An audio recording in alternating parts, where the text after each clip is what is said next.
Hai, apa kabar? Apakah kalian semua sehat? Di video ini saya akan menceritakan sebuah kisah. Kejadian ini terjadi pada si Asep dan si Adi. Kisah pertama saya akan menceritakan pengalaman si Asep. Asep adalah mahasiswa rantau dari Jakarta. Ketika ia hendak membeli sebuah Milo atau minuman lokal di pinggir jalan, ia diberi harga yang lebih mahal ketika ia menggunakan bahasa Indonesia. Padahal temannya yang membeli pesanan yang sama dengan menggunakan bahasa di daerah tersebut diberikan harga yang lebih murah. Kemudian kisah kedua, yaitu kisah si Adi, teman baik dari si Asep. Adi adalah mahasiswa gaul di ibu kota yang berasal dari Jawa Timur. Dengan bahasa dan logat yang terbilang medok, Adi sempat dikucilkan oleh teman-temannya. Adi dinilai kampungan dan tidak gaul. Tahukah kamu bahwa hal-hal sederhana yang biasa kita temui seperti kasus si Asep dan si Adi tersebut merupakan bentuk sederhana dari diskriminasi? Hal-hal sederhana seperti ini ketika menjadi kebiasaan akan memicu seseorang untuk melakukan diskriminasi dengan pola yang lebih besar. Lalu bagaimana solusinya? Tenang sobat, dengan belajar studi lintas budaya, kita akan mendapatkan solusinya. Studi lintas budaya merupakan hal yang penting untuk dipelajari. Apalagi di negara kita dengan budaya yang kaya akan bahasa dan etis yang beragam, membuat studi lintas budaya sangat penting untuk dilakukan di Indonesia.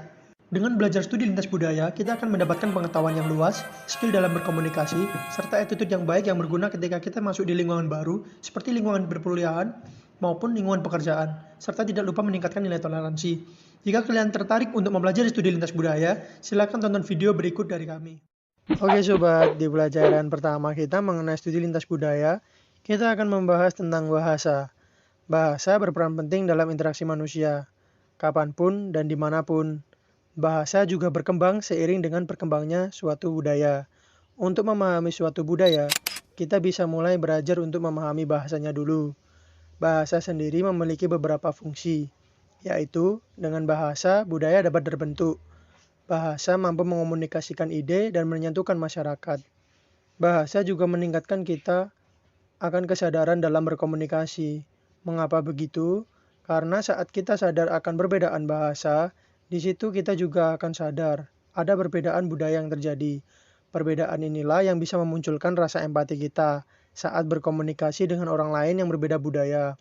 Oleh sebab itu, dengan perbedaan suatu budaya, kita harusnya lebih menghargai, karena dengan adanya bahasa yang berbeda ternyata dapat banyak sekali hal positif, bukan? Di pelajaran kedua kita mengenai studi lintas budaya, kita akan membahas mengenai stereotip dan perspektif taking. Sebelum melanjutkannya, saya akan bertanya terlebih dahulu kepada kalian mengenai gambar berikut ini.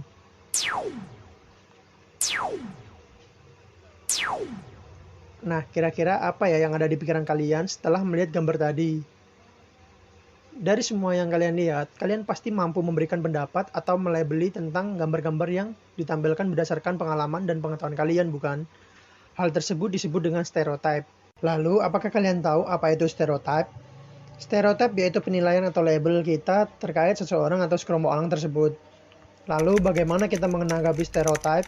Yang pertama adalah be wise. Kita harus bijak bahwa yang benar adalah kita perlu mendapatkan kontak secara individu, bukan berdasarkan stereotip yang kita pahami. Yang kedua adalah keep on talking and communicating fairly with each other, yaitu kita perlu mengangkat hal-hal baik secara fair atau adil mengenai seseorang atau sekelompok orang, supaya stereotip yang benar akan dianggap benar dan yang salah juga akan tetap salah. Yang ketiga adalah reporting from of human rights abuse.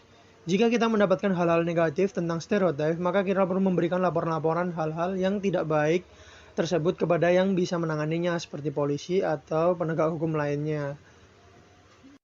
Masuk nih di video terakhir dari kami mengenai studi lintas budaya. Di video ini saya akan membantu kalian agar dapat berkomunikasi dengan teman atau rekan yang berbeda budaya dengan kita, yaitu dengan strategi learn. Learn adalah kepanjangan dari yang pertama adalah L untuk listen. Mendengarkan lawan bicara secara aktif dan tanyakan padanya jika kamu tidak mengerti apa yang lawan bicara kamu maksud. E untuk effectively communicate atau berkomunikasi secara efektif. Berikan tanggapan kepada lawan bicaramu dengan kata-kata yang tepat. Sampaikanlah pujian-pujian yang baik dan kembangkan ide ketika lawan bicaramu menyampaikan idenya. A untuk avoid ambiguity atau hindari ambiguitas. Untuk mengurangi ambiguitas, ada baiknya kita mempelajari budaya dari lawan bicara kita. Semakin sering kita belajar budaya orang lain, maka semakin berkurang ambiguitas yang terjadi. Yang berikutnya adalah R untuk respect difference atau hargai adanya perbedaan. Jika kita menghargai budaya orang lain, maka orang lain akan menghargai budaya kita. dan N untuk no judgment. Kalian bisa memikirkan apa yang kalian katakan dengan lawan bicara kalian sebelum kalian mengatakannya. Kalian juga harus mengurangi bias pribadi kalian untuk mengurangi adanya penilaian terhadap orang lain. Terakhir, yaitu selalu katakan tolong ketika meminta bantuan dan terima kasih setelahnya. Nah, banyak sekali bukan hal yang dapat kalian pelajari dari kisah dan penjelasan yang sudah saya sampaikan dari video pertama hingga video terakhir. Saya berharap kita bisa meningkatkan rasa keberagaman kita ya. Bhinneka Tunggal Ika.